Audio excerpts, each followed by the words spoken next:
The Montreal Economic Institute says Ottawa's proposed changes to passenger compensation rules could actually make flying in Canada even more expensive, and it could hit regional routes the hardest. The MEI argues that the federal plan to make airlines pay compensation for almost all delays and cancellations, even when they're not at fault, could pile hundreds of millions in extra costs onto an industry that's already struggling with high fees and thin margins. The think tank is warning that those costs would eventually show up on your ticket prices at a time where Canadians already pay some of the highest prices in the world, airfare prices. Let's go to Gabriel Giguère, Senior Policy Analyst at the Montreal Economic Institute. Welcome back to the show, Gabriel.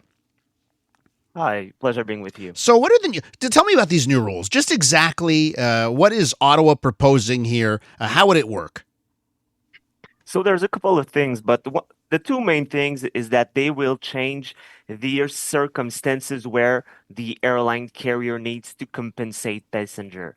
Before, it was very, very clear that the carrier needed to be at fault.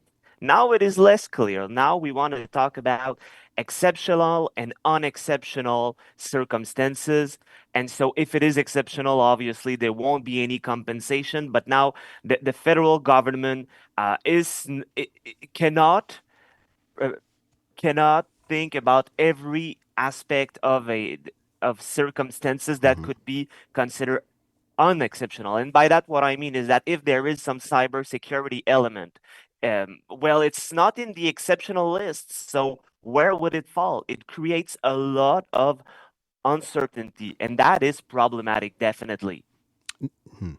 One of the other aspects that I need to stress is also the reverse and the burden of proof.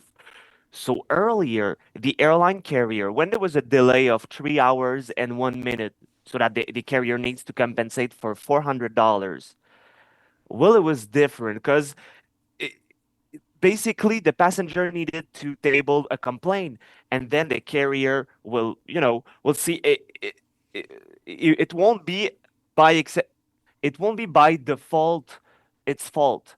But now with the reverse and the burden of proof, it would be considered as the carrier's fault, and then it needs to demonstrate it's not Uh-huh. their fault. And so, what does it mean? Is that this will add um, financial pressure on the Mhm. administrative side of airline carrier, which ultimately will be passed to consumer. Okay, so I get that point, and it is interesting here to hear that by default it's the carrier who's deemed responsible, and then the burden, the onus is on the airline to prove that they're not. But let me tell you something, Gabrielle. I've heard from listener after listener that believes that something's not right in air travel, and that the air carriers, they don't treat them well, and then they give them a runaround, and then they can't get their compensation. So I'm trying to balance both of those things, and let me tell you, I'll probably hear it now as we talk from listeners that say it's a nightmare to try and get some compensation. So, what do you say to that? Why should we not make it more difficult for carriers to get out of that?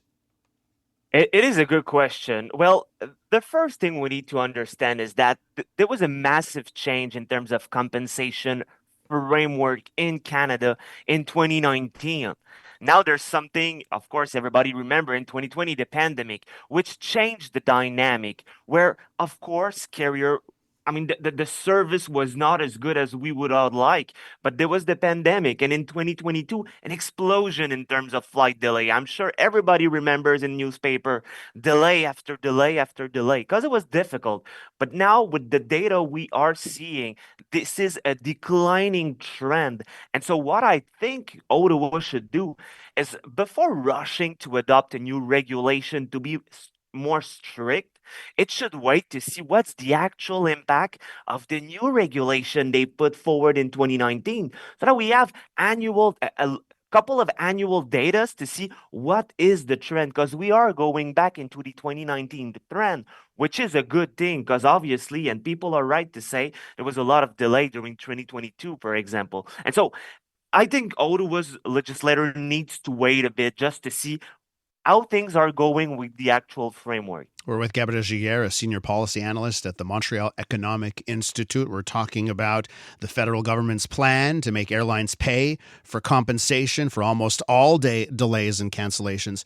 So, Gabriel, I guess I have to ask this question. I want to go to Europe for a second. How does Europe pull it off? Because Europe has stricter rules. I've heard from people that they face a delay and it happens with a European carrier and they're compensated, boom, right away or very quickly compared to what would happen in Canada. Yet, prices are cheaper. So how is Europe Yes. pulling this off, right? Maybe that's where I need to look. They have stricter rules. Seems like passengers are happier there, but also the prices are cheaper. How do they do it? So there's a couple of things, right? So in terms of fees, well, of course, we have a lot of fees in Canada. In Europe, you have a lot of more density, and so the costs for airline carrier are very different. That is for sure. So that's one of the main thing that could explain the price difference.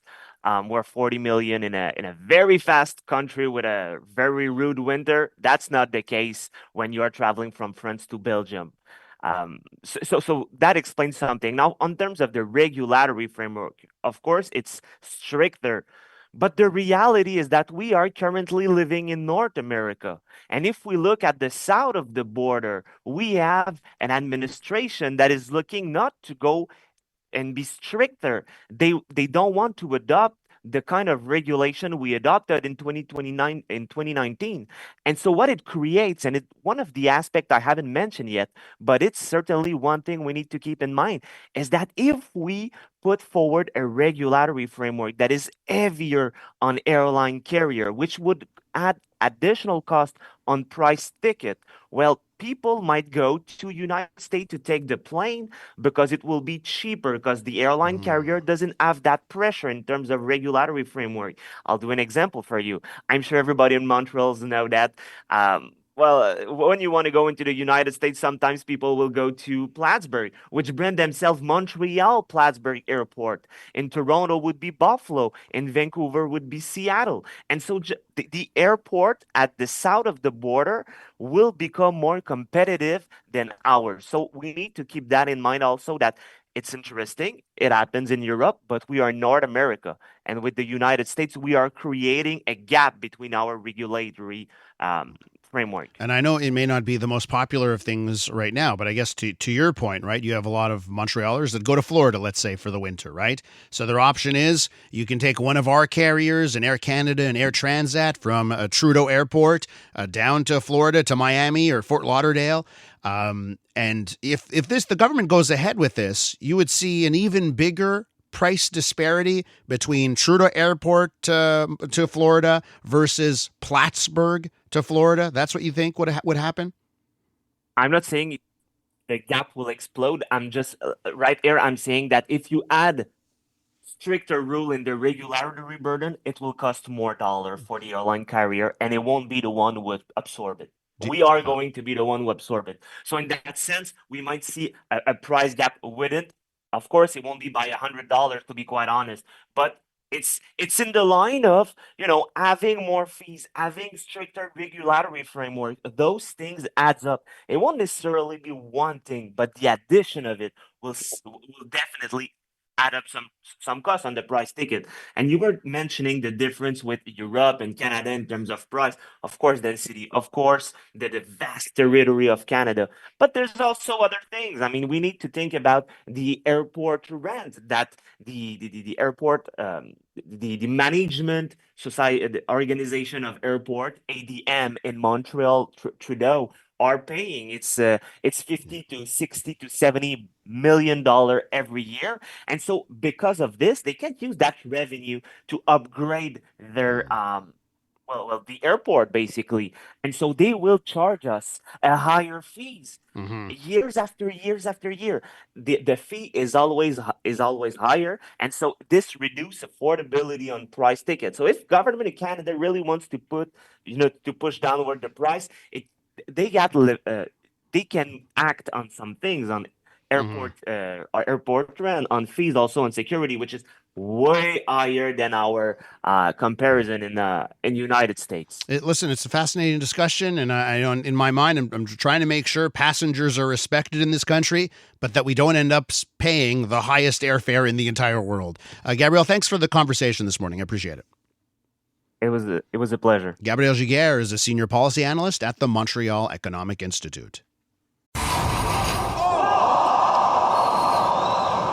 I'm Dylan Playfair. And I'm Tyler Smith. We're putting loneliness in the penalty box by talking to some of our favorite athletes about the importance of friendship. This is Bromance. Bromance is brought to you by Charm Diamond Centers, proudly Canadian-owned and operated. Charm has been part of your love stories and bromances for over 50 years. And you can find Bromance on the iHeartRadio network or wherever you get your podcasts.